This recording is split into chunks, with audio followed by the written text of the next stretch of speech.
నిజాం పీరియడ్లో ఒక ఏలేశ్వరం ప్రాజెక్ట్ అనేది ఒకటి నల్గొండకు నీళ్ళు ఇవ్వడానికని డిజైన్ చేశారు.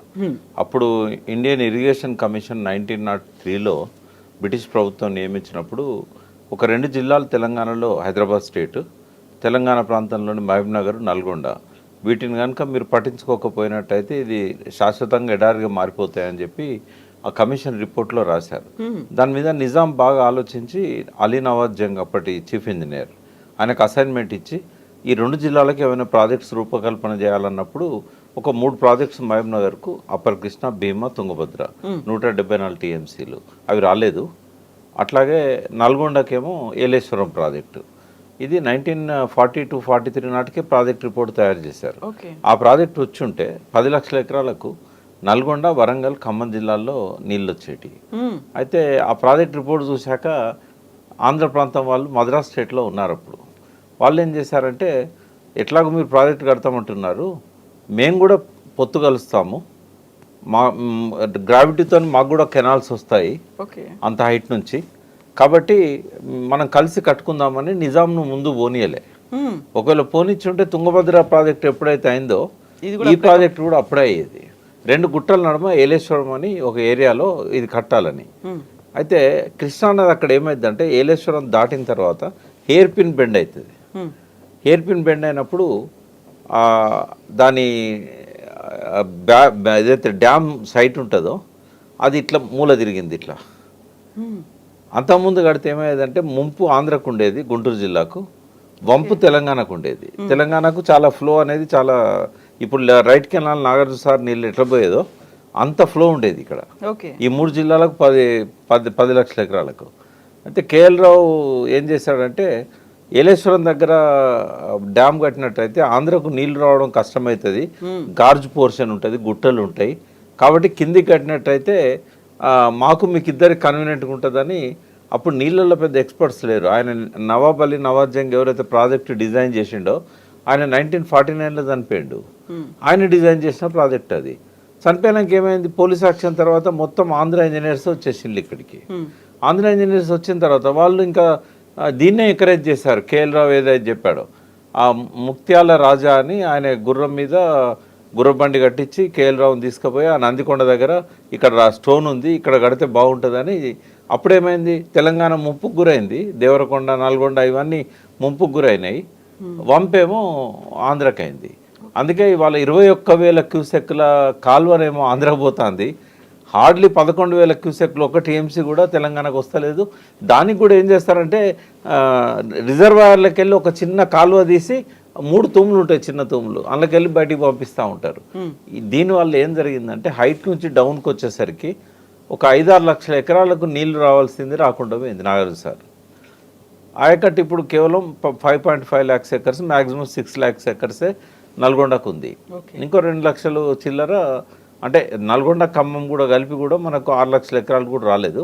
మళ్ళీ నూజివీడు దాకా దాన్ని పొడిగించారు. అయితే కేఎల్ రావు చేసిన ఈ అన్యాయాన్ని ఎట్లా సరిచేయాలి, నల్గొండ ప్రజలు చాలా బాధలు పడుతున్నారు. ఏలేశ్వరం ప్రాజెక్టే ఆ రోజు వచ్చుంటే ఈ టన్నెల్ అక్కడ అవసరం లేకపోయేది. దీంతో ఎందుకంటే అది కింద కదా, శ్రీశైలం నుంచి డౌన్కి వచ్చినాక ఇప్పుడు నాగార్జున సార్ ముంపు ఏరియాలో ఏలేశ్వరం ఉంది, కాబట్టి మనకి చిక్కులు ఉండకపోయేది, టన్నెల్ ఇదంతా ఉండకపోయేది, మంచిగా గ్రావిటీతో నీళ్ళు వచ్చేటి. అయితే అది రాకపోవడం వల్ల నాగార్జున సార్ కట్టినా కూడా ఫ్లోరైడ్ అఫెక్టెడ్ ఏరియాకు నీళ్ళు రాలే. దానివల్ల ఇవాళ ఎంతమంది సఫర్ అవుతున్నారు, దాదాపు కొన్ని వేల కుటుంబాలు 30 ఏళ్ళకే ముసలోళ్ళు అయిపోయి ఫ్లోరైడ్తో చాలా బాధలు పడ్డారు. దీనికి కారణం ఆ ప్రాజెక్ట్ రాకపోవడం. అయితే ప్రత్యామ్నాయం ఏదైనా చేయాలని చెప్పి ఈ అన్యాయాన్ని 69 ఉద్యమంలో జయశంకర్ లాంటి వాళ్ళు ఆయన ఒక బుక్ రాశాడు జయశంకర్, అందులో ఇది ప్రత్యేకంగా మెన్షన్ చేశాడు, నల్గొండ నష్టపోయింది ఏలేశ్వరం కనుక రాకపోవడం వల్ల. అయితే దాన్ని చెన్నారెడ్డి గుర్తుపెట్టుకొని ఆయన ముఖ్యమంత్రి అయిన తర్వాత ఈ నష్టపోయిన ప్రాంతానికి ఫ్లోరైడ్ ఎఫెక్టెడ్ ప్రాంతం కావచ్చు, అప్లాండ్ ఏరియాస్ కావచ్చు, ఏదన్నా మనం చేయాలి అని చెప్పి నిపుణులకు ఒక అసైన్మెంట్ ఇచ్చాడు. మీరు ఇంకేదన్నా ప్రాజెక్ట్ ఆలోచించండి, గ్రావిటీతో నీళ్ళు రావాలి అప్లాండ్ ఏరియాస్కి. అయితే అప్పటికి నాగార్జున సార్లో లిఫ్ట్లు పెట్టారు, అంటే లిఫ్ట్ల ప్రపోజలు ప్రాజెక్ట్ రిపోర్ట్లో ఉంది. అందులో ఏం కమిట్ అయినంటే ఈ అసంతృప్తి వస్తుందని చెప్పి ఈ లిఫ్ట్లన్నీ గవర్నమెంటే పెడుతుంది, వాటి కరెంట్ బిల్లులు కానీ మెయింటెనెన్స్ కానీ గవర్నమెంటే చేస్తుంది, 1,00,000 ఎకరాలకు మేము మీకు లిఫ్ట్లతో నీళ్ళు ఇస్తామని చెప్పారు. లాస్ట్కి 30,000 ఎకరాలకు రైతులే సొంతంగా ఏర్పాటు చేసుకున్నారు 40-41 లిఫ్ట్. దానికి కూడా కరెంట్ బిల్ కట్టలే. కేసీఆర్ పాదయాత్ర 2003లో చేసేదాకా వాటిని పట్టించుకున్న పాపన పోలేదు. ఏవిఎస్ రెడ్డి కమిటీ అయినా అప్పుడు ఐఏఎస్ ఆఫీసర్ ఆధ్వర్యంలో కమిటీ వేసినా కూడా వాళ్ళు రికమెండ్ చేశారు, ఇవి ప్రాజెక్ట్ రిపోర్ట్లో ఉన్నాయి, మనం చేయాలి అని. అయినా పట్టించుకోలే. ఆంధ్రాలోనేమో రైట్ కెనాల్ మీద ఆడ 42 లిఫ్ట్లు పెట్టారు, అది ప్రాజెక్ట్ రిపోర్ట్లో లేదు. వాళ్ళకి అవసరానికి మించి నీళ్ళు ఇచ్చారు, రిపోర్ట్లు లేకపోయినా ఆ ఖర్చు ఏమో గవర్నమెంట్ పెట్టుకున్నది. ఇంత అన్యాయం జరుగుతుంటే చెన్నారెడ్డి ముఖ్యమంత్రి అయినాక సర్వే చేయండి అంటే శ్రీశైలం టన్నెల్ స్కీమ్ అనేది ఒకటి వాళ్ళు డిజైన్ చేశారు. 1980 నాటికే రిపోర్టు అంజయ్య ఈ రిపోర్ట్ ఆర్డర్ ఇచ్చాడు, కానీ రిపోర్ట్ వచ్చే నాటికి ఆయన దిగిపోయాడు. అంజయ్య టంగుటూరు అంజయ్య గారు అప్పుడు ముఖ్యమంత్రి. అంజయ్య గారు ముందు పెట్టారు. అంజయ్య గారు అక్కడ అక్కమ్మ బిల్లం దగ్గర ఇనాగరేషన్ కూడా చేశాడు శ్రీశైలం దీనికి టన్నెల్ స్కీమ్కి. చేసిన తర్వాత ఎన్టీ రామారావు వచ్చాడు. ఈ పనులు ఇంకా మొదలు కాలేదు, రిపోర్ట్ అంతా తయారైంది, పర్మిషన్లో పోవాలి కదా, 17 శాఖల నుంచి రావాలి. అయితే అప్పుడు వచ్చిన ఎన్టీ రామారావు ఏం చేసిందంటే నల్గొండ ఎమ్మెల్యేలు అందరినీ పిలిచి అఖిలపక్ష మీటింగ్ పెట్టి, ఈ టన్నెల్ ఇప్పుడు అయ్యేదా పోయేదా, 40-50 కిలోమీటర్స్ టన్నెల్ అని అంటే చాలా టైం పడుతుంది, మీకున్న సమస్యలు. ఆయన పొలిటికల్ ముఖ్యమంత్రి కాదు, ఆయన హ్యుమానిటేరియన్ ముఖ్యమంత్రి. ఆ రోజున్న పరిస్థితి చూశాడు, ఇదంతా లేట్ అవుతుంది, మీకు నీళ్ళు ఇవ్వాలనే సంకల్పం ఉంది నాకు, మీరు తొందరగా అవుతుంది లిఫ్ట్ పెట్టుకోండి, దాన్ని నేనేం క్యాన్సిల్ చేయను, అది అట్లే ఉంటుంది, మీరు తర్వాత అది చేసుకోవచ్చు, ముందైతే లిఫ్ట్ పెట్టుకోండి అని చెప్పాడు. అఖిలపక్షంలో కూడా అందరూ కొంచెం వాదించిన తర్వాత లాస్ట్కి ఒప్పుకున్నారు, అదేం రద్దు చేయట్లేదు కదా, గ్రావిటీతో వచ్చేదాన్ని లిఫ్ట్ ఎందుకు తీసుకోవాలనేది ఒక ప్రశ్న వచ్చింది. ఇట్లా తాత్కాలిక మెజర్గా లిఫ్ట్ పెట్టుకుందాం, తర్వాత గ్రావిటీతో వచ్చినాక లిఫ్ట్ తీసేద్దామని అన్నాడు. అన్న తర్వాత ఒప్పుకున్నారు. ఒప్పుకున్న తర్వాత 10 ఏళ్ళు పట్టింది ఆ లిఫ్ట్కు శ్రీకారం చుట్టడానికి. అది కూడా ఎందుకు కలిగింది, ఈయన అన్నాడు కానీ ముందు పోలే ఫైలు. తర్వాత 5+2 7 ఏళ్ళు ముఖ్యమంత్రిగా ఉన్నాడు, 78 దాకా ఉన్నాడు కదా ఎన్టీ రామారావు, ఏం చేయలేకపోయాడు. 87 దాకా 87 దాకా ఉన్నా కూడా ఏం చేయలేకపోయాడు. దాని తర్వాత జలసాధన ఉద్యమం మొదలైంది దుచ్చర్ల సత్యనారాయణ ఆధ్వర్యంలో. 500 మంది పార్లమెంటుకు నామినేషన్లు వేశారు 96లో. అప్పుడు చంద్రబాబు ముఖ్యమంత్రి. మాధవరెడ్డి దీన్ని పట్టుబట్టాడు, ఎలిమినేట్ మాధవరెడ్డి పట్టుబట్టి ఆ లిఫ్ట్ స్కీమ్ను ముందుకు తీసుకెళ్ళాడు ఆయన. బట్ ఈ టన్నెల్ స్కీమ్ మాత్రం ముందు పోలే. అయితే అనుమతులు వచ్చాయి టన్నెల్కి. టన్నెల్స్ 2 రకాలు ఉంటాయి, ఇప్పుడు అందులోనే ఉన్నాయి 2 రకాల టన్నెల్స్. ఒకటేమో 43.9 అంటే 44 కిలోమీటర్స్ ఒక టన్నెల్, ఇప్పుడు ప్రమాదం జరిగింది. ఇంకోటి 7.2 కిలోమీటర్లు. ఈ రెండింటి మధ్యలో డిండి వాగు ఉంటుంది, దాని మీద ఒక రిజర్వాయర్ ఉంటుంది, మిడ్ డిండి రిజర్వాయర్ అని చెప్పి అది ఒక బ్యాలెన్సింగ్ రిజర్వాయర్. అయితే ఆ రిజర్వాయర్లో ఈ టన్నెల్ వచ్చి పడుతుంది వాటర్. మళ్ళీ అక్కడ నుంచి ఇంకొక టన్నెల్ స్టార్ట్ అవుతుంది. ఆ టన్నెల్ పెండ్లిపాకల రిజర్వాయర్ అని ఇంకో బ్యాలెన్సింగ్ రిజర్వాయర్, దాని దాకా ఆ టన్నెల్లో పోతాయి. ఆ టన్నెల్ అక్కడ నుంచి కాలువ ద్వారా వస్తాయి. మళ్ళీ ఈ ఏఎంఆర్ ప్రాజెక్ట్ అని ఏదైతే లిఫ్ట్ స్కీమ్కు పెట్టారో ఎలిమినేట్ మాధవరెడ్డి ప్రాజెక్ట్ అని, ఆ మెయిన్ కెనాల్కు మళ్ళీ కలుపుతారు అన్నట్టు. అయితే అడ్వాంటేజ్ ఏంటి అంటే టన్నెల్ పూర్తి అయితే గ్రావిటీతో నీళ్ళు వస్తాయి. బట్ ఎప్పుడు 800 ఎప్పుడు పూర్తి అవుతుంది అనేది మాట్లాడదాం. 854 అడుగుల దాకా నీళ్ళు ఉన్నప్పుడే, అంతకంటే తక్కువ ఉంటే రావు. ఇక్కడ ఆశ్చర్యం ఏంటంటే రాయలసీమ ఎత్తిపోతల పథకం జగన్ తీస్తున్నది 798. 798 దగ్గర వచ్చిన నీళ్ళన్నీ ఆయన తీసుకుపోతూ ఉంటే 854 ఎన్నడు రావాలి? రెండవది పొరపాటున వచ్చినాయి అనుకుందాం. 802 దగ్గర ముచ్చుమర్రి అని చెప్పి అక్కడ నుంచి అందిరెడ్డి ద్వారా మళ్ళీ పెన్నా నది బేసిన్ ఇంకో ప్రాజెక్టు, కేసీ కెనాల్ కూడా వాళ్ళు పెట్టారు. ఇటు కేసీ కెనాల్కు అటు అందిరెడ్డి వాకు, అక్కడ అదొక ఆటంకం. కైలాసంలో నిచ్చెనెక్కుతూ ఉంటే పాములు మింగుతూ ఉంటాయి కదా, ఆ నీళ్ళు లెవెల్ పెరుగుతున్న కొద్దీ ఇవి తీసుకుపోతూ ఉంటాయి. లాస్ట్కి 841 వచ్చేసరికి పోతిరెడ్డిపాడు ఎంత పెద్దది అంటే రోజుకి 5-6 టీఎంసీలు తీసుకుపోవచ్చు. ఇంకెన్నడు రావాలి? ఇప్పుడు ఇది టన్నెల్ పూర్తయినా కూడా ఆశపడని తప్పితే నీళ్ళు వస్తాయి అందులో. సరే మొదలు పెట్టిండు. కేసీఆర్ గారు పవర్ ప్లాంట్ ప్రజెంట్ చేసినప్పుడు అసెంబ్లీలో చెప్పిండు, ఇదో అంటే ఆయన చెత్త అనలేదు కానీ ఇదో దిక్కుమాలిన ప్రాజెక్ట్ అనే పద్ధతిలో మాట్లాడాడు ఆయన. ఎందుకంటే ఇప్పుడు మొదలు పెట్టిండు, మేము ఆపలేము, అది ముందుకు పోదు వెనుక పోదు, అలా అన్ని సమస్యలు అందులో ఉన్నాయి.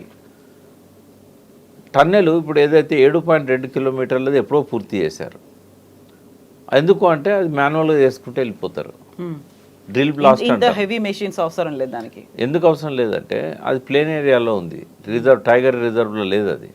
కాబట్టి 2-3 కిలోమీటర్లకు ఒకడ ఆడిట్ అని తవ్వి ఆ రాళ్లను మట్టిని అంతా సొరంగం తవ్వేటప్పుడు ఏదైతే అంత మట్టి రాళ్ళు పడతాయి కదా, అదంతా ఎత్తిపోసుకోవడానికి ఆడిట్ ఉంటుంది అన్నట్టు, బయటికి తీసుకుపోవడానికి. బట్ ఇది 44 కిలోమీటర్లు ఎక్కడ కూడా ఆడిట్ ఉండదు. ఎందుకు ఉండదు అంటే ఒక 400 మీటర్లకు దిగువన ఉంది, అంటే ఆల్మోస్ట్ ఒక 1/2 కిలోమీటర్ దిగువన ఉంటుంది సర్ఫేస్కి. 1/2 కిలోమీటర్ ఉన్నా ఆడిట్ తీసుకోవచ్చు. కానీ ఏమవుతుంది, టైగర్ రిజర్వ్ కాబట్టి వాళ్ళు ఇవ్వరు. ఇట్లా ఈ 43 కిలోమీటర్లు 44 కిలోమీటర్లు ఏ పక్క నుంచి ఎంటర్ అవుతావో మళ్ళీ ఆ పక్క నుంచే వెళ్ళిపోవాలి. రేపు మొత్తం టన్నెల్ త్రూ అయిందంటే ఈ కొనకు ఎంటర్ అయితే ఆ కొన దాకా పోతుంది. అయితే వీళ్ళు ఏం చేశారు, 2 టన్నెల్ బోర్ మిషన్స్ పెట్టారు. టన్నెల్ బోర్ మిషన్స్ అనేటివి 200 సంవత్సరాల కిందనే ఇన్వెంట్ చేశారు ఫారినర్స్. సో అక్కడ అమెరికాలో కానీ జర్మనీలో కానీ ఇవన్నీ టెక్నాలజీ వాడుతున్నారు. లండన్లో కూడా థేమ్స్ నది కింద 1825లో ఒక టన్నెల్ తీశారు. అయితే అక్కడ రైల్వే మార్గాల కోసం, లండన్లో రైల్వే మార్గాల కోసం, వీటన్నిటి కోసం టన్నెల్ సిస్టమ్, టన్నెల్ బోరింగ్ మిషన్లతోనే ఆ రోజుల్లోనే స్టార్ట్ అయింది. అయితే ఇది ఏజ్ ఓల్డ్ టెక్నాలజీ కదా, ఇది తెప్పిస్తే మనకు ఇబ్బంది ఏముండదని చెప్పేసి 44 కిలోమీటర్ల టన్నెల్ ఇరిగేషన్ కోసం వాడడం అనేది వరల్డ్ రికార్డ్ ముందు ఎక్కడ లేదు. ఇప్పుడు ఈవెన్ కాళేశ్వరంలో కూడా 203 కిలోమీటర్ల టన్నెల్స్ తీశారు. కానీ లెంత్ ఎంత అంటే లాంగెస్ట్ టన్నెల్ లెంత్ 17 కిలోమీటర్లే. కాబట్టి ఇంతకుముందు అనుభవం లేదు, ఫస్ట్ టైం, వరల్డ్నే ఫస్ట్ టైం. రోడ్ల టన్నెల్స్ ఉన్నాయి కొన్ని, రైల్వే మార్గాలకు టన్నెల్స్ ఉన్నాయి. ఢిల్లీ పోయేటప్పుడు మనం నాగపూర్ దాటిన తర్వాత కూడా మనకు టన్నెల్స్ కనబడతాయి. ఆ టన్నెల్ ఎంత 1 కిలోమీటర్ 1/2 కిలోమీటర్ తప్ప కిలోమీటర్ల కొద్ది లేదు. రోడ్ టన్నెల్ నేషనల్ హైవేస్లో కూడా టన్నెల్స్ ఉన్నాయి. లాంగెస్ట్ టన్నెల్ అటల్ టన్నెల్, మొన్న మోడీ గారు 3 కిలోమీటర్లు, అది హిమాచల్ ప్రదేశ్, అది భారతదేశంలో లాంగెస్ట్ టన్నెల్ అది. కాబట్టి 44 కిలోమీటర్ల టన్నెల్ ఎట్లా అనుకున్నాడో రాజశేఖర్ రెడ్డి ఏందో, అది మొత్తానికి ఏంటంటే జయప్రకాష్ అసోసియేట్స్ అని ఒక రెప్యూటెడ్ ఆర్గనైజేషన్ అది. వాళ్ళు చాలా పనులు చేశారు, సర్దార్ సరోవర్, బాక్రానంగల్ లాంటి వాటిలలో పనులు చేసిన వాళ్ళు. సో వాళ్ళకి అవార్డు వచ్చింది. 1925 కోట్లతోని ఈ టన్నెల్ 44 కిలోమీటర్లు వాళ్ళకి ఇచ్చారు. ఇచ్చిన తర్వాత ఆరంభంలోనే కష్టాలు స్టార్ట్ అయినాయి. ఇట్లా ఇటుపక్క ఒకటి అటుపక్క ఒకటి 2 వైపుల నుంచి మొదలు పెట్టారు. ఇటు పోయింది మధ్యలో పోతుంది, అటు నుంచి వచ్చేది కూడా మధ్యలోకి వస్తుంది. పోయినాక ఏమైంది, బిగినింగ్లోనే స్టక్అప్ అయిపోయింది. మళ్ళీ దాన్ని అంతా వెనుకో తీసుకొచ్చి బేరింగులు అవి ఇవన్నీ పోతే అవి మళ్ళీ అమెరికా నుంచి బేరింగులు తీసుకురావాలి. అది టైం టేకింగ్ ప్రాసెస్ కూడా. రాబిన్సన్ కంపెనీ అని అమెరికాలో చాలా ఏళ్ళ నుంచి అది ఈ టన్నెల్ బోర్ మిషన్స్ తయారు చేసే కంపెనీ. లండన్ కూడా అదే కంపెనీ సప్లై చేసింది. సో ఆ కంపెనీ వాళ్ళ దగ్గర బుక్ చేశారు. సో వాడు వచ్చి మళ్ళీ కస్టమ్స్ దగ్గర నెలల కొద్ది పడి ఉన్నాయి అవి. ఎందుకంటే వీటన్నిటి మీద కస్టమ్స్ డ్యూటీ చాలా ఎక్కువ ఉంటుంది. ఆ డబ్బులు కట్టలేక ఇక్కడ నుంచి అవి నెలల కొద్దీ ఆడ బాంబే పోర్ట్లో పడిపోయినాయి అన్ని. ఇట్లా మొత్తానికి ఏంటంటే మళ్ళీ దాన్ని రీఫిక్స్ చేశారు, మళ్ళీ స్టార్ట్ చేశారు. 2014 నాటి వరకు ఒక 22 కిలోమీటర్ల టన్నెల్ తీయగలిగారు. రోజుకి ఎంత 1 మీటర్ 2 మీటర్లు కూడా పోదు, అది 1 మీటర్ పోతే ఎక్కువ ఒక రోజు. అయితే దాని పని ఏముంటుందంటే హార్డ్ రాకుంటేనేమో పలగొట్టుకుంటే వెళ్ళిపోతుంది. కానీ లూజ్ సాయిల్న కాడ, సీపేజ్ ఉన్న కాడ ఇవన్నీ సిమెంట్ బ్లాక్స్ తీసుకుపోయి ఫిక్స్ చేస్తారు. మళ్ళీ ప్రొటెక్టింగ్ వాల్ లాగా కూడా కట్టుకోవాలి, ప్రీ ఫ్యాబ్రికేటెడ్. ఒకటి లోపల గ్రౌటింగ్ చేయాలి,